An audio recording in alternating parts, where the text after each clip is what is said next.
Friends, welcome to I exam B. और किसी ने सच ही कहा है, मंजिल उन्हीं को मिलती है जिनके सपनों में जान होती है। पंखों से कुछ नहीं होता, हौसलों से उड़ान होती है। ऐसी ही सफलता की मिसाल कायम की है हमारी भूतपूर्व परीक्षार्थी चयनिका दुबे ने, जिन्होंने आईबीपीएस एसओ राजभाषा परीक्षा में सर्वोच्च स्थान प्राप्त किया है और हम सबको गौरवान्वित किया है। चयनिका, बहुत बहुत स्वागत है आपका आई एग्जाम बी के यूट्यूब चैनल में। और धन्यवाद। सबसे पहले तो मैं आई एग्जाम बी परिवार की ओर से आपको बहुत बहुत शुभकामनाएं देना चाहती हूँ कि आपने ये शानदार सफलता अर्जित की है। और आज के इंटरव्यू का आपके साथ महत्वपूर्ण उद्देश्य ये है कि हमारे आगामी जो परीक्षार्थी हैं, जो विशेष रूप से एसओ राजभाषा की तैयारी करते हैं, आप उनका मार्गदर्शन कर सकें। आई धन्यवाद मैम। आई होप धन्यवाद कि मैम। आपकी बातें उनको प्रेरित करेंगी और आप उन्हें बताएंगी कि किस तरीके से तैयारी करनी चाहिए। तो चयनिका, बिल्कुल मैम। पहला पहला प्रश्न मैं आपसे यही पूछना चाहती हूँ कि ये आपका कौन सा प्रयास था? मैम ये मेरा सेकंड प्रयास था मैम। दूसरा प्रयास में मैंने ये परीक्षा उत्तीर्ण की है और मैम प्रथम प्रयास में भी मैं इंटरव्यू स्टेज तक गई थी, पर कुछ अंकों से मेरा नहीं हो पाया था। तो पिछले वर्ष ही मैंने दिया था और ये मेरा दूसरा प्रयास था, तो इसमें मैं सफल हो सकी। तो आप अपनी इस प्रकार की सफलता के लिए आश्वस्त थी? आपको था कि आप सर्वोच्च अंक प्राप्त कर लेंगी? नहीं मैम, ये तो मुझे नहीं था। मुझे ये था, हाँ, मुझे अपने पे भरोसा था कि क्योंकि जब मैं मेंस परीक्षा देकर आई थी, तो मैंने जो मेरे अटेम्प्ट्स थे क्वेश्चन के, वो काफ़ी मैंने हद तक अटेम्प्ट किया ही था। तो मुझे यह भरोसा था कि मैं सफल तो हो जाऊँगी, परंतु यह मैं नहीं सुनिश्चित थी कि मेरे सर्वश्रेष्ठ अंक होंगे। सर्वोच्च अंक मैं ही प्राप्त करूँगी, ये तो नहीं पता मैम था मुझे, लेकिन मुझे बहुत अच्छा लगा ये जान के कि मुझे बहुत अच्छा सर्वोच्च अंक। प्रदर्शन आपने किया है चयनिका, और फिर से हम आपको एक बार बधाई देना चाहते हैं इस सफलता के लिए। किसे देना चाहेंगी आप अपनी सफलता का श्रेय, किसे देना चाहेंगी? मैम सर्वप्रथम तो मैं अपने माता-पिता को ही यह श्रेय देना चाहूँगी। उन्होंने मुझ पर भरोसा दिखाया और मुझे बहुत मोटिवेट किया मेरी जो जर्नी थी, और मेरी बड़ी बहन को भी मैं यह श्रेय देना चाहूँगी। और मैम मेरे साथ ही मेरी पूरी फैमिली, मेरे फ्रेंड्स, सबका मेरे साथ बहुत मेरा साथ दिया उन्होंने मुझे इस जर्नी। चयनिका, अभी हम थोड़ा-सा इस तरह से चलते हैं कि हम बता सकें बच्चों को कि किस तरीके से परीक्षा की तैयारी करनी चाहिए।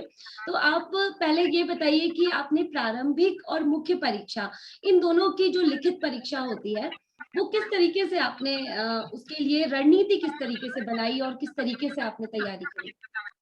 मैंने प्रारंभिक परीक्षा के लिए तो ज़्यादा से ज़्यादा मॉक प्रैक्टिस किए थे, और मैम मैं आई एग्ज़ाम बी से जुड़ी हुई थी। मैम मैंने नाबार्ड की भी परीक्षा दी थी, तो मैंने आप ही के सानिध्य में रहकर मैम टाइपिंग भी अपनी सुधार ली थी काफ़ी।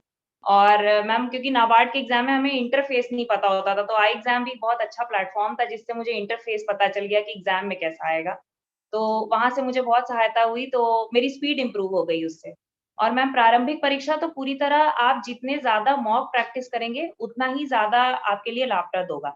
क्योंकि आईबीपीएस के एग्ज़ाम्स में स्पीड बहुत मैटर करती है, क्योंकि हमारे पास एक नियत समय होता है जिसके अंदर हमें अपने तीनों सेक्शंस को पूरा करना होता है।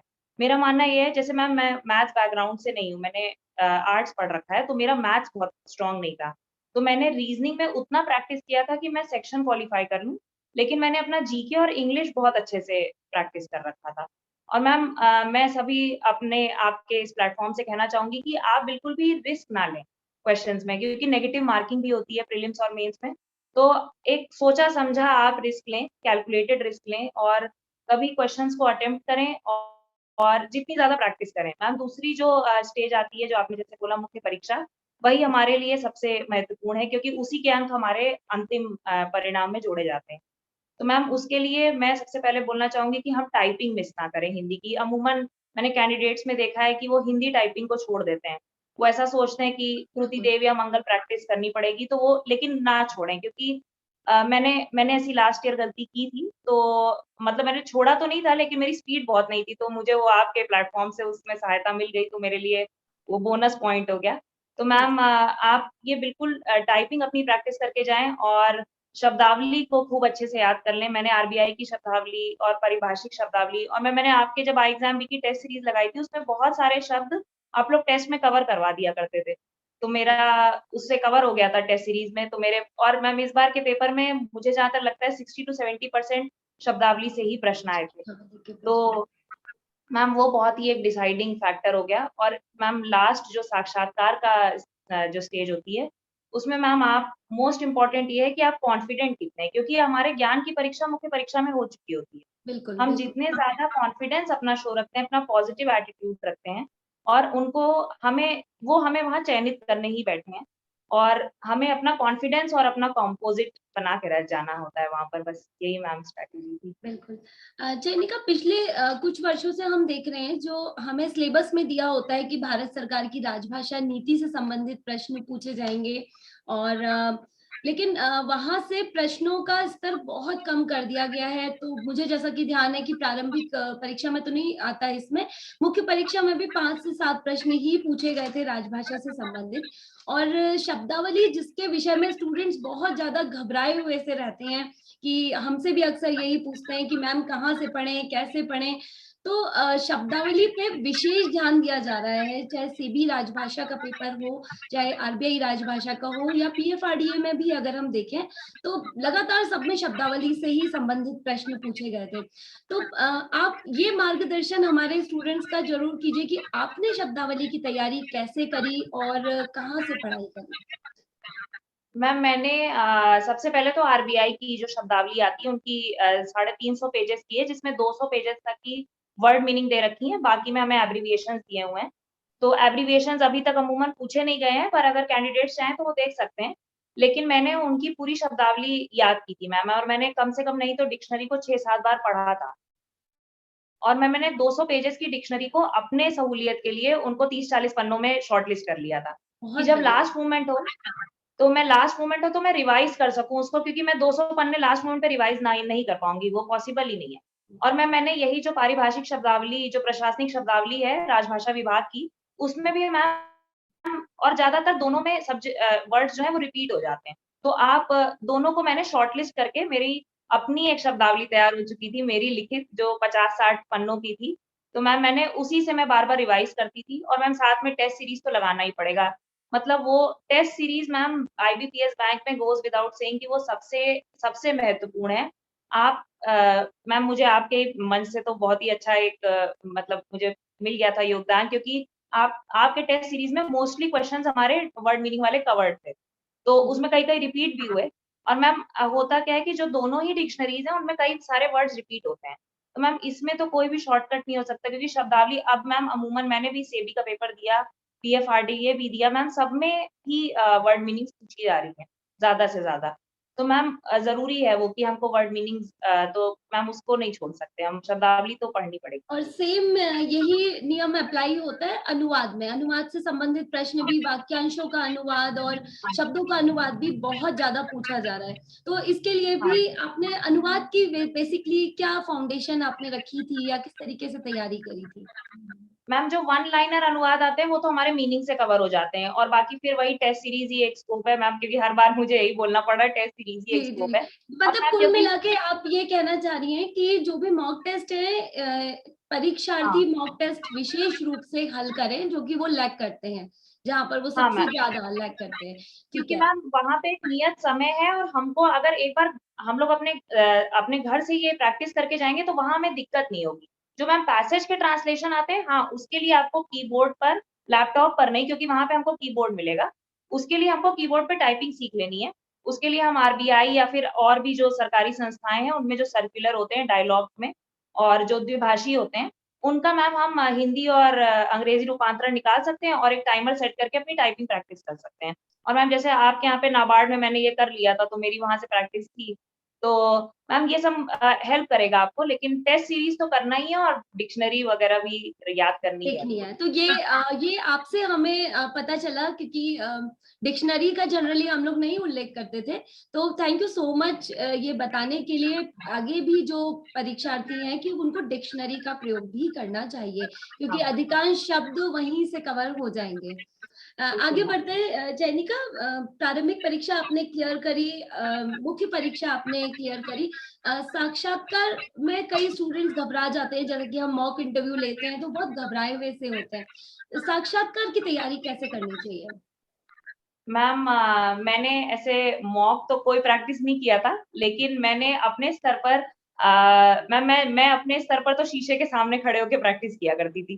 जी। और मैम और मैं बिल्कुल वैसा ही कमरे में माहौल अपने लिए सोच लेती थी जैसा कि मेरा होगा वहाँ पर इंटरव्यू बोर्ड के सामने। तो मैम मैं एक ये सलाह देना चाहूँगी, एक एक मैम सामान्य प्रश्न होते हैं कि हम हमारे नाम का अर्थ क्या है? या हमारा नाम अगर किसी कोई फ़ेमस पर्सनैलिटी है तो उससे अगर रिलेटेड है या हमारा डेट ऑफ बर्थ किसी फ़ेमस इवेंट हो रहा है उस दिन। मैम हम किस शहर से बिलॉन्ग करते हैं, किस गाँव से हैं, ये जानना ये सामान्य प्रश्न है। और मैम कुछ मुख्य प्रश्न जैसे मुझसे इस बार के साक्षात्कार में एक मुख्य प्रश्न अलग-सा जो पूछा गया था, उन्होंने कहा था कि जो एक बोर्ड मेंबर थे उन्होंने मुझसे पूछा था कि आप यह मान के चलिए कि आप आज राजभाषा अधिकारी हैं और आज के दिन 14 सितंबर राजभाषा दिवस है। तो आपको घोषणा करनी है मंच से और ये आपके सामने माननीय अतिथि बैठे हुए हैं, आप घोषणा करिए। तो मैम अब उस समय मुझे बस एक पंक्ति भारतेंदु हरीशचंद्र जी की याद आ गई थी, निज भाषा उन्नति है। मैंने यहीं से अपना शुरू किया बहुत और सुंदर, वो बहुत काफ़ी सुंदर। मुझे प्रसन्न दिख रहे थे। तो जी। और उन्होंने मुझसे पूछा भी किया किसकी रचना है, तो मैंने उनको बताया भी और मैंने पूरी उद्घोषणा की। ये एक आपका प्रेज़ेंस ऑफ माइंड टेस्ट करने का प्रेज़ेंस तरीका ऑफ है माइंड, बिल्कुल। तो और मतलब मैम साक्षात्कार में बेसिकली आपको ये तैयारी करनी है कि राजभाषा अधिकारी बनने के बाद आपके क्या कर्तव्य हाँ, होंगे, आप किस प्रकार से काम करेंगे। तो ये तो आपने बहुत हाँ। खूबसूरत तरीके से साक्षात्कार को निभाया। और कुछ प्रश्न जो आपसे पूछे गए राजभाषा से मैम संबंधित? और साहित्य से संबंधित प्रश्न मैम इस बार तो मुझसे साहित्य से नहीं पूछे थे संबंधित प्रश्न, लेकिन पिछले वर्ष मुझसे पूछे थे उन्होंने जैसे मुझसे परीश्वरनाथ जी की रचनाएँ पूछी थी और उन्होंने मैम मुझसे अलंकार भी पूछे थे। उन्होंने मुझे एक दोहा सुनाया था सुबरन को ढूँढत फिरत करके और उन्होंने मुझसे पूछा है कौन-सा अलंकार है? और मैम वो कन्फ्यूज़ भी करते हैं कि मैं श्योर हूँ कि नहीं यही अलंकार है, 3-4 बार पूछते हैं वो लोग। और उन्होंने मुझसे अगेय जी की कई रचनाएँ पूछी थी, ताड़ सप्तक के कवि पूछे थे मुझसे। तो पिछले वर्ष तो ये पूछा था, इस वर्ष मैम उन्होंने मुझसे मीनिंग पूछी थी कई सारी और जैसे मुझे 2 शब्दों में अंतर बताने को कृपण या कृपाण ऐसे शब्दों में अंतर बताने को दिया था। और मैम और मैम उन्होंने साथ ही साथ मुझसे राजभाषा नियम अधिनियम भी पूछे थे कुछ-कुछ, अच्छा, ऐसे नियम तो कानून मतलब हम ये वगैरह। मान के चलें कि परीक्षार्थी को या विद्यार्थियों को जो भी एसओ राजभाषा की परीक्षा दे रहे हैं, वो साहित्य, हिंदी साहित्य को बिल्कुल भी नहीं छूते हैं और हिंदी व्याकरण को भी नहीं देखते हैं, जैसा कि हाँ, अक्सर हमें सुनने को मिलता है। पर स्टार्टिंग से हमें उस फ़ेज़ को भी अपना कवर करते हुए चलना है, जिससे कि साक्षात्कार में वो प्रश्न पूछे जाएँ, तो हम उसका उत्तर दे सकें। तो हाँ, बेसिकली हाँ। कहने का मतलब ये है कि हमें ना शब्दावली को इग्नोर करना है, ना अनुवाद को इग्नोर करना है और ना हिंदी साहित्य और ग्रामर को इग्नोर करना है, जैसा कि जी मैम, प्रश्न बिल्कुल। आपसे पूछे गए थे। हाँ, अच्छा, शब्दावली और अनुवाद का आपको क्या लगता है कि कितना इम्पोर्टेंस है? परीक्षा में मैम कितना इम्पोर्टेंस है, कितना वेटेज रहता है? हाँ, मैम अभी तो जो जितने भी एग्ज़ाम आईबीपीएस करा रहा है, चाहे वो सेबी का हो रहा हो, चाहे नाबार्ड का और टीएफआरडीए का भी और मैम आईबीपीएस एसओ का भी मैम सब में शब्दावली का बहुत महत्वपूर्ण भूमिका हो गई है। तो शब्दावली को तो हम बिल्कुल ही नहीं नकार सकते अब, क्योंकि पिछले वर्ष ऐसा नहीं था, पिछले वर्ष हमको जो वन लाइनर ट्रांसलेशंस होते हैं, वो आए थे ज़्यादा लेकिन इस बार मैम शब्दावली का जो वेटेज था, वो सबसे ज़्यादा था। और जी। मैंने जितनी भी अभी परीक्षाएँ दी, चाहे वो सेबी की मुख्य परीक्षा रही हो, चाहे प्रारंभिक परीक्षा, मैम दोनों ही स्टेजेस पर शब्दावली बहुत महत्वपूर्ण थी। तो मैम आरबीआई की शब्दावली अपने में परिपूर्ण शब्दावली है और वो हमको आराम से अवेलेबल हो जाती है ऑनलाइन। तो मैम उसका लोग पीडीएफ निकाल के या फिर जिनको ऑनलाइन पढ़ना सहूलियत हो, वो पढ़ सकते हैं। और मैम ऐसे वो पढ़ लें और दूसरा मैम जो पारिभाषिक शब्दावली है या प्रशासनिक शब्दावली जिसे कहते हैं, राजभाषा विभाग की वो भी पढ़नी ही पड़ेगी। और मैम अनुवाद जो हमारा 15 नंबर का आता है, मैम उसके लिए मैं सबसे बड़ी सलाह ये देना चाहूँगी कि घर पे ही अनुवाद प्रैक्टिस करना शुरू करें। मैंने अमूमन देखा है कैंडिडेट्स को, कई मेरे मित्र भी थे, वो ऐसा करते थे कि वो लोग टाइपिंग का स्पीड बढ़ाने की प्रैक्टिस करते थे, लेकिन ट्रांसलेशन भी प्रैक्टिस करना है। ये गलती मैंने पिछले वर्ष की थी। तो मैम स्पीड बढ़ा क्योंकि ये स्पीड यहाँ पे हम वो लोग हमारी टाइपिंग स्पीड नहीं टेस्ट करेंगे। वो बिल्कुल, जो हमारा बिल्कुल। क्वालिटी ऑफ कंटेंट जो हम टाइप किए होंगे वो चेक करेंगे। तो मैम ट्रांसलेशन के लिए तो मैं मानूँगी कि जो आरबीआई की वेबसाइट होती है या फिर और बैंकों की वेबसाइट होती है, उनमें कई परिपत्र जो होते हैं वो द्विभाषी में लिखे होते हैं, हिंदी और अंग्रेजी में। तो हम उनको डाउनलोड कर लें और हम एक टाइमर मैं सेट कर लिया करती थी, कि मैंने अपने मन में बना लिया था कि मैं कितनी देर में इंग्लिश की टाइपिंग खत्म कर लूँगी, क्योंकि मेरी इंग्लिश की स्पीड अच्छी थी काफ़ी, लेकिन जी। हिंदी की स्पीड मेरी कम थी। तो मैं इंग्लिश के लिए सोच के गई थी कि मैं इतने मिनट में टाइपिंग कर लूँगी। तो आप एक टाइमर लगा लीजिए अपना और उससे टाइपिंग कर लीजिए और मैम 1 दिन में कम से कम नहीं तो जब लास्ट मोमेंट आने लगे 1 महीना और हम लोग को मैम प्री और मेंस के में 15 से 20 दिन का समय मिलता है। तो आप हर दिन 4-4 या 5-5 पैसेजेस प्रैक्टिस करें क्योंकि मैम इस बार ये हुआ कि मतलब कई बार मुझे भी लगता था कि हिंदी टाइपिंग छोड़ दी तो क्या हो गया? लेकिन मैंने कहा नहीं इस बार रिस्क नहीं लेना है, सभी कुछ प्रैक्टिस करके ही जाना है। बहुत सुंदर क्योंकि हम भी देख रहे हैं कि परीक्षार्थियों का फ़ोकस ये रहता है कि मैम हमें टाइपिंग नहीं आती है। तो टाइपिंग हाँ, आने के बाद भी वो सिर्फ़ स्पीड बढ़ाने में लगे रहते हैं, लेकिन जो बेसिक कांसेप्ट्स है कि किस तरीके से अनुवाद का किस तरीके से अनुवाद किया जाना है, पास्ट टेंस है तो किस तरह से उसका अनुवाद होगा या हाँ प्रेज़ेंट टेंस है तो किस तरह से होगा, किन शब्दों का करीबी अनुवाद होगा, ये वो भूल जाते हैं। तो और मैम ये कुछ शब्द फ़ोकस ऐसे हमें करना है। होते हैं जी, मैम कुछ शब्द ऐसे होते हैं जो आपको शब्दावली से ही उसमें सहायता मिल जाएगी। जैसे इस बार एक मैन्युफैक्चरिंग पे पूरा पैसेज था। अब अगर आपने शब्दावली पढ़ रखी है तो आपको मैन्युफैक्चरिंग विनिर्माण पता होगा। आपको क्रेडिट कार्ड साख पता होगा। तो वहाँ पर हमारा समय बच जाएगा। हमें समय नहीं खर्च करना पड़ेगा क्योंकि मैम वो आधे घंटे का समय होता है हमारे पास और उसमें हमारा जो 15 मिनट आखिरी का बचा होता है और बच्चों के पेपर खत्म हो चुके होते हैं। तो बिल्कुल, उसमें हम बिल्कुल। लोग डिस्ट्रैक्ट हो जाते हैं। तो मैम और वो स्पीड घर से मेंटेन रहे, हमें ट्रांसलेशन करने की एक आदत बनी हुई हो, ये बहुत महत्वपूर्ण है। ये मुझे लगा था मैंने पिछले साल ये गलती की थी और मैम मुझे आज भी याद है कि मैं पेपर दे के आई थी, तो मैं रो भी रही थी कि मेरी टाइपिंग पूरी नहीं हो पाई थी। और मेरे मार्क्स भी उतने नहीं थे, तो इस वजह से मेरा फाइनल सिलेक्शन नहीं हो पाया था। तो इसलिए इस बार मैंने पहले से ही ये मतलब पहले दिन से ही मैंने इंश्योर किया था कि मैं टाइपिंग अपनी पूरी मज़बूत कर लूँगी मॉक टेस्ट लगाने के साथ-साथ। बिल्कुल। तो चयनिका क्या शुरू से ही आप राजभाषा अधिकारी बनना चाहती थी या अचानक से आपके मन में विचार आया और आपने परीक्षा दे दी या आपकी करियर का अंत यही था या कुछ और है इससे आगे?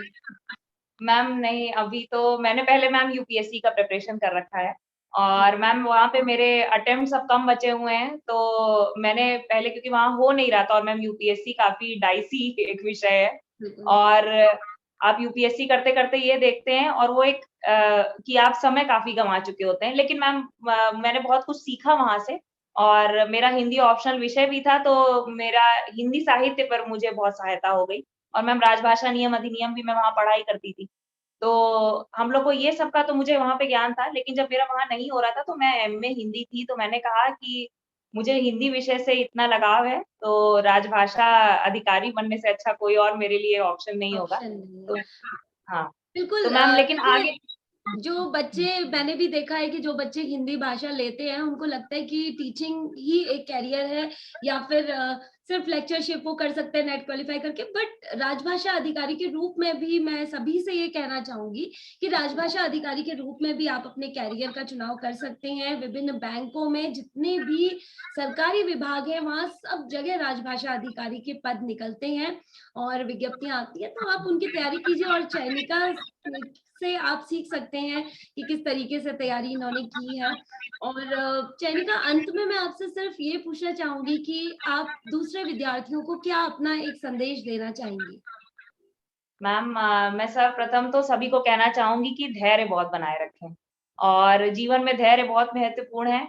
हमें सफलता-असफलता सब मिलती रहती है। मैम मुझे भी बहुत सफलता बहुत देर में मिली है, लेकिन मैंने अपना धैर्य बनाए रखना ये अभी बहुत सारे कैंडिडेट्स को सुन के लगता है कि अभी हो गया है मेरा तो मुझे कहना आसान है। परंतु हुँ, मैं भी उसी स्टेज से गुज़री हूँ जब मैंने भी बहुत सारे फेल्योर्स देखे हैं।